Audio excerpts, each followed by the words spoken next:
Rentable, fiable, innovant. Avec eux, ça risque de fluctuer. Mais soyez rassurés, vous serez en croissance sur le marché. Francis Gosselin, Philippe Richard Bertrand. L'économie, c'est sérieux. Mais prends pas ça pour du cash.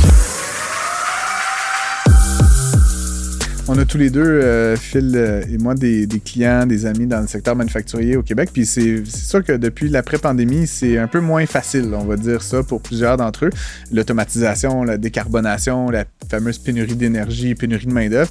Il y a quand même des choses super excitantes aussi qui se passent dans cet univers-là. On s'est dit qu'on irait à la source avec l'un des organismes les plus influents du domaine, le Mouvement québécois de la qualité. On reçoit son PDG, Guy Martel. Bonjour, Guy. Bonjour. Ça va bien? Très bien, vous. Ma mère était une Martel, fait que je me sens très... Tu ne trouves pas qu'on se ressemble un peu? Comme je le disais... C'est la coupe de cheveux. Ouais, c'est ça. Ouais, c'est génétique. Tu vois son mohawk. Depuis la pandémie, comme je le disais, on sent que l'économie ralentit, du moins. Et puis, vous êtes un regroupement d'organisations qui est voué à l'amélioration continue et tout ça. Est-ce que vous le ressentez, cette force un peu de ralentissement? Est-ce que c'est quelque chose c'est pas moi qui hallucine comme économiste? Non, tu n'hallucines pas. Il y a vraiment un ralentissement. On le voit dans nos opérations à nous, dans la comme relation le avec mouvement, nos clients. Le okay. mouvement lui-même subit un léger ralentissement. Puis j'ai beaucoup de contacts là, de mon passé de consultant avec des amis qui me disent qu'ils n'ont jamais eu besoin d'appeler des clients pour faire des contrats. Ils se faisaient appeler, puis ils répondaient à la demande, puis ils n'avaient même pas besoin d'équipe de vente. Puis là, ils font du cold call pour se trouver de l'ouvrage. Puis là, dans ces circonstances-là, je crois comprendre, puis là, tu nous expliques un peu le Mouvement québécois de la qualité, mais vous êtes, un peu à l'avant-garde de l'innovation, de la transformation de ces organisations-là. J'imagine que ça fait en sorte qu'elles sont plus frileuses d'investir là, ou de faire de l'essai-erreur dans ces circonstances-là. Comment est-ce que vous tirez votre épingle du jeu comme organisme de support là, de l'industrie? En fait, je pense que les petites entreprises qui sont vraiment visionnaires vont continuer d'investir pour s'améliorer puis être prêts quand ça va repartir. Puis ça, on l'entend de plus en plus, puis on l'entend beaucoup. Là, il va y avoir un redémarrage de l'économie. Et si les entreprises n'ont pas pris la peine de ce ralentissement-là, de faire la pause puis de dire, OK, où est-ce qu'on peut s'améliorer, puis sur quoi on doit se préparer pour la reprise, mais quand la reprise va arriver, les clients vont aller ailleurs. Fait qu'on l'entend beaucoup maintenant. Là, on profite de cet ralentissement-là pour s'investir dans l'amélioration. Et je te dirais que les petites sont plus ouvertes à cette idée-là que les grandes entreprises. Mais je pense, est-ce que ça se peut, c'est parce que les grandes entreprises, tu sais, c'est plus difficile de tourner le navire, le gros navire, que la petite business agile. Par contre, la petite business agile est plus fragile. Est agile, mais fragile financièrement, souvent, là, puis c'est pas le cas pour tout le monde, mais t'es-tu d'accord avec moi que c'est plus dur de tourner une grosse barque à une grosse compagnie qu'une petite PME? Là? Oui, clairement. C'est sûr qu'une PME, il y a une masse critique d'employés, puis à un moment donné, tu te dis, il y a une limite à réduire. Les grandes entreprises, quand il y a des ralentissements économiques, ils doivent continuer de donner du rendement à leurs actionnaires. Fait que pour ce faire, la première action rapide et facile à faire, c'est de couper dans le personnel. Et souvent, on va les couper là où on se dit, c'est du surplus. Et nous, on parle beaucoup d'amélioration continue, on parle beaucoup d'optimisation de processus, mais ça devient une fonction de l'organisation qui est facile à couper parce qu'on se dit, là, on est ralenti, on n'a pas vraiment les moyens de continuer à faire ça, fait qu'on va arrêter de le faire. Fait qu'on arrête d'investir dans le futur. Là, exactement. C'est un peu paradoxal. Ça fait le contraire. Depuis quelques années, on parle à tout crin et sans arrêt de pénurie de main-d'œuvre. Encore une fois, je voulais un peu voir la perspective de l'intérieur, entre guillemets. On entend quand même un peu depuis quelques mois que le chômage augmente. Est-ce que cette pénurie-là, elle est aussi criante qu'elle l'était? Est-ce qu'il y a un petit peu une petite pause là, pour les manufacturiers québécois? C'est quoi votre lecture, encore une fois, de ça? En fait, je vais aller pas mal à contre-courant de la pensée de la pénurie de main-d'œuvre. Okay. Oui, il y a une pénurie de main-d'œuvre dans certains secteurs, dans certains domaines très particuliers, mais de façon générale, les entreprises n'ont pas pris la peine d'améliorer leur performance opérationnelle, puis ils disent on a une pénurie de main-d'œuvre. Mais la main-d'œuvre qu'ils ont besoin est déjà dans leurs quatre murs. Okay, c'est là que moi, je suis à contre-courant de la pénurie de main-d'œuvre. En ce moment, quand tu regardes l'efficience d'un processus traditionnel dans une entreprise typique, là, puis là, je fais une grosse moyenne, peut-être un peu vulgaire, là, on parle d'à peu près de 30% d'efficience. Ça veut dire que si tu dis « je manque de monde », puis t'engages une ressource, cette ressource-là, t'engages pas une ressource, t'engages un tiers de ressource. Parce que le 2 tiers de son temps va être perdu à tourner en rond comme ceux qui sont déjà en place. Si tu fais juste regarder la portion de ton inefficacité puis tu as réduit de moitié, ben, tu viens de gagner probablement un 20, 30, 40%. Ouais. Non, mais et là, ben, tu deviens 70% efficient et là, ta main-d'œuvre, tu n'en manques plus. À la limite, il t'en a suffisamment pour assurer une croissance. Tu sais, il y a des affaires, là, genre propreté, bon ordre. Tu sais, il y a des concepts simples. Parce que, tu sais, moi, je rentre dans des sociétés manufacturières. Le gars travaille sur une station, puis à chaque fois qu'il faut qu'il manutentionne quelque chose, il y a 30 pas à faire, tu sais, pour prendre son outil. Exactement. Tu sais, c'est niaiseux, mais juste ça. Si moi, ben là, c'est sûr que j'ai un flair plus de par mon passé de voir ça. Mais je suis d'accord avec toi qu'il y a une grosse... Puis au Québec, je ne sais pas pourquoi, mais j'ai eu la chance de visiter des usines un peu partout. C'est comme pire au Québec. Et je ne sais pas pourquoi. Y a-t-il une raison à ça? Je te dirais que au Québec, dans le reste du Canada? Ah oui, dans le reste du Canada. En Ontario, ils sont beaucoup plus avancés. Dans des pays comme l'Allemagne, tu vas dans une usine, on est ailleurs. Oui, on parle de discipline quand même assez rigoureuse. En Allemagne, là, on n'est pas tout à fait à la même place, mais je ne suis pas sûr qu'il y a une si grande différence que ça entre le Québec et l'Ontario. Pour moi-même, avoir fait des projets en Ontario, il y a des endroits qui ont l'air effectivement plus sur la coche, mais il y a d'autres endroits que, quand tu regardes le détail, puis tu regardes aussi un petit peu l'observation de l'allure de la place, là, c'est ce que tu décris, là. Je te dirais que c'est quand même assez équivalent. Là. Oui, il y a des endroits qui sont sloppés dans les deux côtés, puis il y a des endroits qui ne le sont pas. Là. Puis l'observation que tu fais est tout à fait juste. Là. Puis c'est pas juste les entreprises manufacturières. Nous, ce qu'on fait, puis l'origine du mouvement québécois de la qualité vient beaucoup du manufacturing. Mais au fil des années, notre membership s'est diversifié à un point où aujourd'hui, on est 50% manufacturier, 50% services publics et privés. Dans les processus administratifs, là, il y en a du monde qui couraille à journée longue d'un bureau pour s'échanger des papiers, puis on en a parlé, on en a déjà parlé ensemble, toi et moi, là, mais va t'asseoir dans une urgence d'hôpital, puis regarde le personnel tourner en rond, puis tu vas capoter. Quelqu'un qui a les la yeux... La copie rouge, la copie verte, la copie bleue. Oui. Puis tu sais, on parle beaucoup là, du moment de valeur ajoutée. Un moment de valeur ajoutée, quand tu t'en vas dans le réseau hospitalier, c'est la relation que tu as avec le médecin qui va faire ton diagnostic, qui va évaluer tes paramètres, puis qui va te donner une prescription, puis qui va te proposer un traitement. Mais ce moment-là, dans un épisode d'urgence, dure à peu près, quand tu additionnes les 2-3 fois que le médecin vient te voir, entre la première fois où il t'envoie à radio puis au test d'urine, après ça, tu reviens, tu repars, il te voit 3 fois, à peu près 2 minutes chaque fois.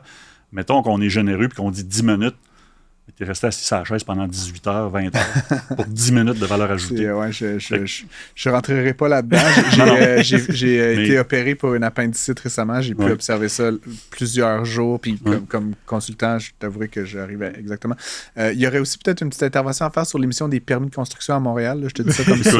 Je l'écoutais ce matin en direction de Montréal. Puis je me disais qu'effectivement, il y a sûrement une petite... je dis rien. Oui. Mais bon, quand même. On a accueilli à l'émission il y a quelques mois, je pense, Emna Braham, qui est la directrice générale de l'Institut du Québec, que tu connais peut-être, qui publie des données économiques, statistiques super intéressantes. Puis ils ont fait un truc notamment sur l'automatisation, là, ce qu'on appelle l'industrie 4.0, etc. Puis c'était très intéressant pour moi ce qu'elle disait, puis ça fait écho à ton commentaire, c'est qu'en fait, les dirigeants, ou en tout cas les preneurs de décision, souvent, ils ne savent même pas ce qui existe, ou ils comprennent mal l'intelligence artificielle, la machinerie. Est-ce que ça fait partie de votre mission? Comment tu vois qu'on... Parce qu'à un moment donné, c'est une question juste de savoir, là, c'est pas pour mal faire. Les gens ignorent carrément les possibilités qui sont disponibles aujourd'hui pour optimiser le système. Dans le contexte d'optimisation de performance opérationnelle, présentement, il y a comme 3 grands axes qui sont à regarder puis que tu ne peux pas négliger. Là. Oui, il y a la transformation numérique, mais à travers la transformation numérique, il y a aussi la transition humaine et la transition verte. Quand j'ai commencé à faire des projets d'amélioration continue, il y a 20 ans, on augmentait le throughput des usines. On se foutait pas mal des déchets. Là. On brûlait. Là, l'important, c'était d'en sortir plus vite.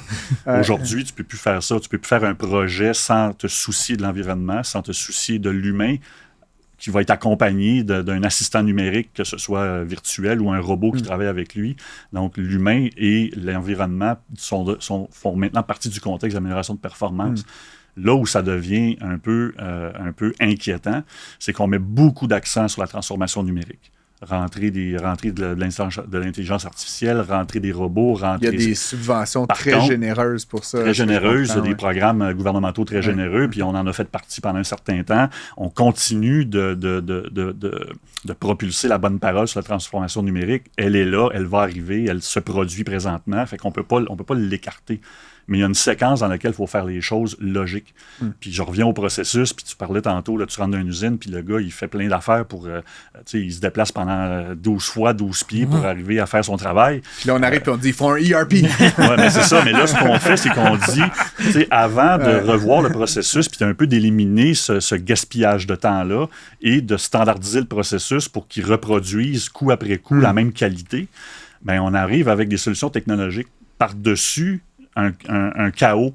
Fait que qu'est-ce que tu fais quand tu automatises le chaos? Tu fais juste accélérer la production de non-qualité ou la production de non-valeur ajoutée. Puis là, ben, tu cours à ta perte encore plus vite parce que tu viens d'automatiser ta perte.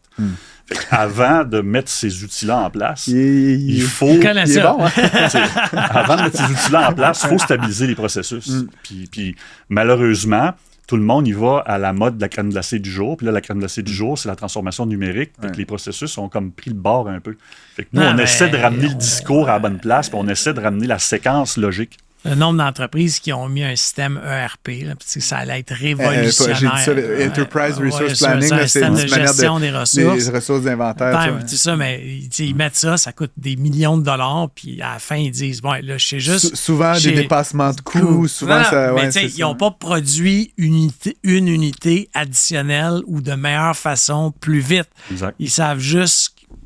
Ils ont juste des chiffres. Ils ont juste bien du data. Fait que, loin de moi l'idée de dénigrer la transformation numérique, mais il y a une séquence logique dans laquelle il faut faire les choses. Puis on dirait qu'on vient de perdre le contrôle là-dessus parce que l'on est omnibulé par la transformation numérique.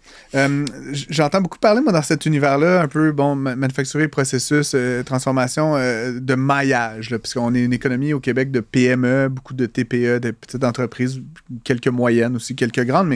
Et donc, cette idée que finalement, si on veut faire avancer plus rapidement le secteur, peut-être de le faire ensemble, de se faire des passes sur la palette, communauté de pratique. Là, en tout cas, je ne veux pas faire tout le lexique, mais puis il y a des organismes, là, STIC, manufacturier.québec, en tout cas, je ne veux pas te les nommer, mais comment vous vous inscrivez un peu dans cette mouvance-là de prendre deux business qui ont des défis similaires et dire, guys, parlez-vous parce qu'il y a peut-être une solution que vous pourriez mutualiser. Ça fait partie de votre mission? Notre mission est vraiment une mission que j'appellerais socialement économique. Okay. Donc, notre but au mouvement, quand on se lève le matin, c'est pas de générer des profits pour nos actionnaires. On n'a pas d'actionnaires, on est un OBNL.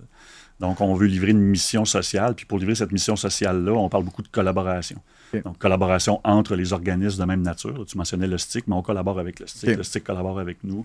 On collabore avec un paquet d'organismes. Sous-traitance industrielle Québec. Exactement. Qui ont une mission complémentaire à la vôtre. Complémentaire à la nôtre. Il y en a qui nous voient comme des compétiteurs, mais moi, je ne le vois pas du tout comme ça. Au contraire, je connais bien Richard, le PDG, puis on est complémentaires, on n'est pas compétiteurs. Okay. Est-ce qu'on pourrait collaborer plus? Bien sûr.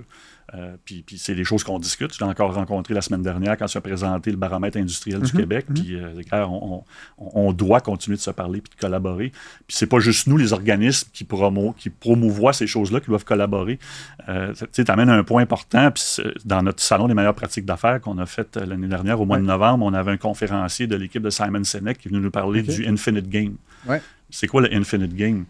C'est le jeu infini de la business qui dit, si tu n'as en tête que la compétitivité puis d'anéantir tes compétiteurs... À court terme. Si tu anéantis tes compétiteurs, tu anéantis aussi les fournisseurs de tes fournisseurs, puis éventuellement, tu te retrouves tout seul sur la plateforme économique à plus avoir de fournisseurs, puis à ne pas pouvoir profiter de l'élément de compétition. Fait que la collaboration entre les entreprises devrait être augmentée, devrait être aussi à l'avant-plan. On le voit dans certains secteurs au Canada. Là, je disais cette semaine que le Bureau de la concurrence avait ouvert un truc sur le transport aérien, etc. C'est souvent dans des contextes où la concurrence est trop cutthroat là, ou trop féroce, ça finit qu'il n'y a plus de joueurs et donc il n'y a plus de compétition et donc il y a tout un secteur qui est mis à mal, puis avec tous les enjeux qu'on voit pour les consommateurs. C'est quoi un peu votre plan pour les prochaines années? Là, tu disais, on est dans le tout numérique. Est-ce qu'il y a une fin à ça? Est-ce qu'il y a d'autres orientations? Est-ce que vous essayez de parler à M. Fitzgibbon pour... What's the plan? What's the plan? C'est sûr que le plan est très axé numérique. Puis ça fonctionne bien quand même. Il ne faut pas dire que ça ne fonctionne pas. Ça fonctionne. C'est juste que des fois, la séquence n'est peut-être pas logique, comme je l'expliquais tout à l'heure. Mais notre plan, c'est de continuer à promouvoir les meilleures pratiques puis à créer ce maillage-là puis ce réseautage-là. Dans les services qu'on offre à nos membres, il y a ce qu'on appelle les réseaux performance. On réunit des entreprises pour qu'elles puissent échanger entre elles 4 fois par année. Elles se visitent, elles apprennent de leurs bons coups puis de leurs mauvais coups. Là-dedans, il y a du monde autour de la table qui, des fois, sont un peu en compétition ou qui peuvent avoir des clients fournisseurs. Fait que ça crée aussi cette synergie économique-là, mais ça crée surtout une accélération de l'apprentissage. L'adulte apprend par ses erreurs. Fait que si on ne fait pas d'erreurs et on ne connaît pas les erreurs des autres, ben on ne va pas s'améliorer très rapidement. Fait que c'est beau la théorie, c'est beau les formations, on en donne, puis c'est important, mais à un moment donné, il faut que les gens s'assoient autour d'une même table dans un esprit de collaboration puis qu'ils puissent partager leurs meilleures pratiques. Fait que notre vision ne change pas vraiment. On veut s'assurer que les entreprises vont continuer de s'améliorer opérationnellement, mais on ajoute maintenant une twist à notre mission qui a été revue dans notre plan stratégique 2022-2025. On veut que ce soit fait dans une optique de durabilité et de responsabilité.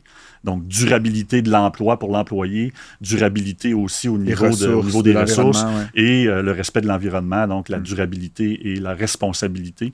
Je pense qu'un entrepreneur doit être responsable de pouvoir assurer la longévité de son entreprise pour que ses employés aient du pain et du beurre pour qu'ils puissent faire vivre leur famille, mais il doit aussi être responsable face à l'environnement. On n'a plus le choix, on est rendu là. Vraiment, vraiment intéressant. Guy Martel, un cousin de la fesse gauche de la famille Martel, certainement. PDG du mouvement québécois de la qualité. Merci d'avoir été avec nous. Grand plaisir. Merci beaucoup de m'avoir accueilli. Tous les épisodes de Prends pas ça pour du cash sont disponibles en podcast sur l'application et le site cube.ca.